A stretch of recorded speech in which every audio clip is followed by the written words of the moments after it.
बापा मेरा संसार मुश्किल अश्कों को छुपाना होता। दादा एक बार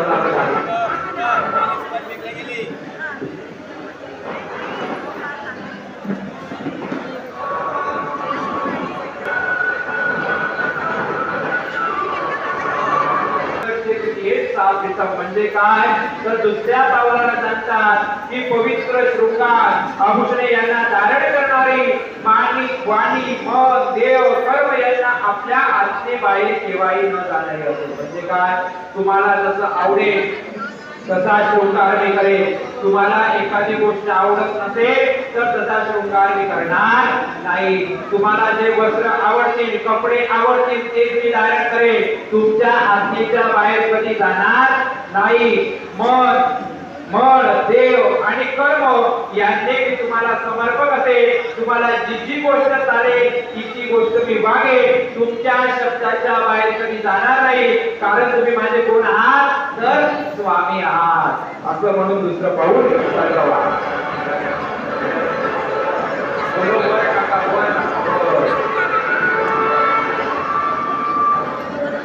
आता तिसरी सुपारीला सांगतात सुख दुःख कर्म आणि मोक्ष चेतता संपूर्ण मनसाची सुख कृत्यम साधितम. म्हणजे काय तर तिसऱ्या पावलाला सांगतात की मी मनाने अत्यंत पवित्र राहून तुमच्या बरोबर सुख आणि दुःखाची वाटेकरी बनेल. म्हणजे काय तर जीवनात कधीही दुःख आलं तर तुमच्या सोबत असेल. कधी सुख आलं तरी तुमच्या सोबत असेल. तुमची साथ कधी सोडणार नाही. म्हणजे मी तुमचे कोण म्हणून सगळे सीता बरोबर आहे की नाही.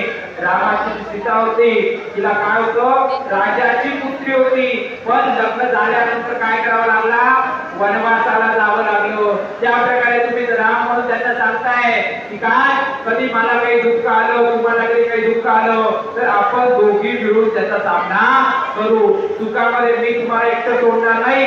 दुःखामध्ये तुम्ही मला सोडू नका. दुःखामध्ये मी सोडणार नाही. सुखामध्ये तुम्ही सोडू नका असं म्हणून पुढचं पाऊल सरकवा.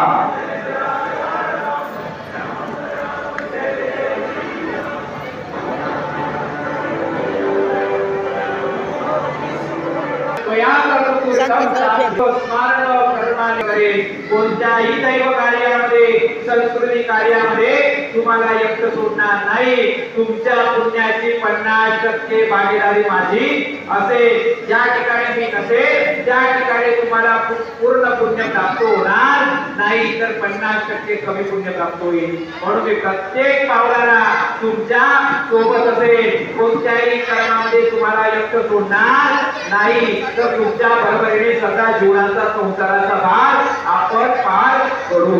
पुढचा पाऊल सुपारी सरकवा.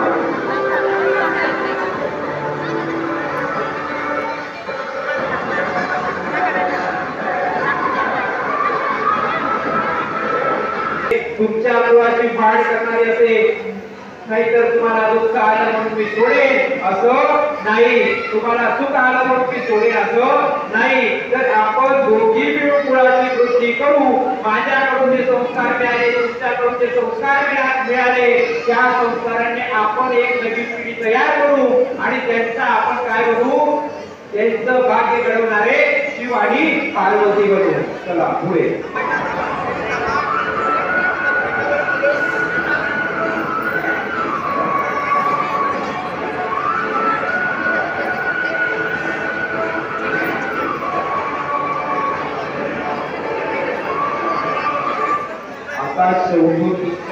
उभी करायची म्हणजे काय सहावी सुपारी म्हणजे काय ज्यावेळेस तो 7व्या सुपारीचं पाऊल सरकवते त्याप्रमाणे पूर्णपणे तू त्यांच्या घरात गेलेली असशील आणि पुढची सुपारी सरकवशील.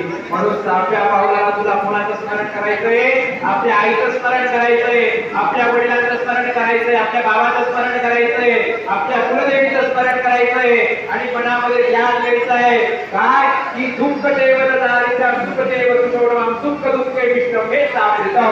म्हणजे काय ज्या प्रकारे मी भावाची मैत्रीण म्हणून घरात काम करत होती कोणतंही दुःख असल्यावर भाऊ मला सांगा मिसळायचा. वडिलांची कशी मैत्रीण होती, जे दुःख कोणाला सांगत होते वडील ते माझ्याकडे सांगत होते, त्या प्रकारे मी तुमची मैत्रीण म्हणून काम करेन. तुम्हाला कधी वाटलं मी कोणतं कार्य तुला सांगू शकत नाही, घरामध्ये सांगू शकत नाही, तर तुम्ही मला एक मैत्रीण म्हणून सांगू शकता.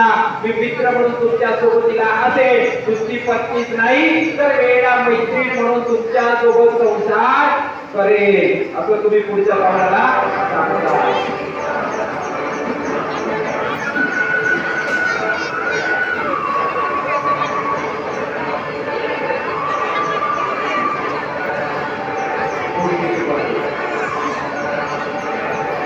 आता तुम्ही शेवटच्या सुपारीजवळ आहात.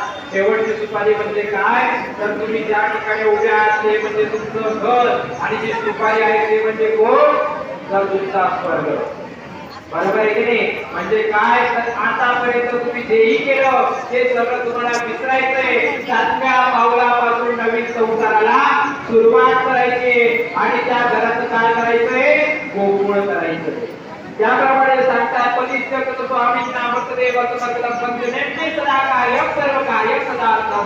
म्हणजे काय, तर तुम्ही आजपासून माझे कोण आहात, स्वामी आहात. तुम्हाला मी समर्पक असेल, तुम्ही माझ्यासाठी वचनी असाल. सगळे सप्तपदा शैव वागिना. म्हणजे काय, हे सगळे जे सप्तपदी केले ते फक्त कोणासाठी केले, स्वामी तुमच्यासाठी केले. तुम्हाला तुमच्या आज्ञेप्रमाणे कधी बाहेर जाणार नाही. तुम्ही माझे शिव आहात, मी तुमची शक्ती आहे. ज्या ठिकाणी शिव आणि शक्ती एकरूप होईल तेच ठिकाण पूर्ण असेल, अन्यथा ते ठिकाण पूर्ण होऊ शकणार नाही. म्हणून तुम्ही माझे स्वामी आहात, वंदनीय आहात, पूजनीय आहात. म्हणून मी 7वी सुपारी सरकवते आणि माझ्या मातृघराला विराम देते आणि तुमच्या घरामध्ये प्रवेश करते, असं 7व्या पावलाला सांगायचंय.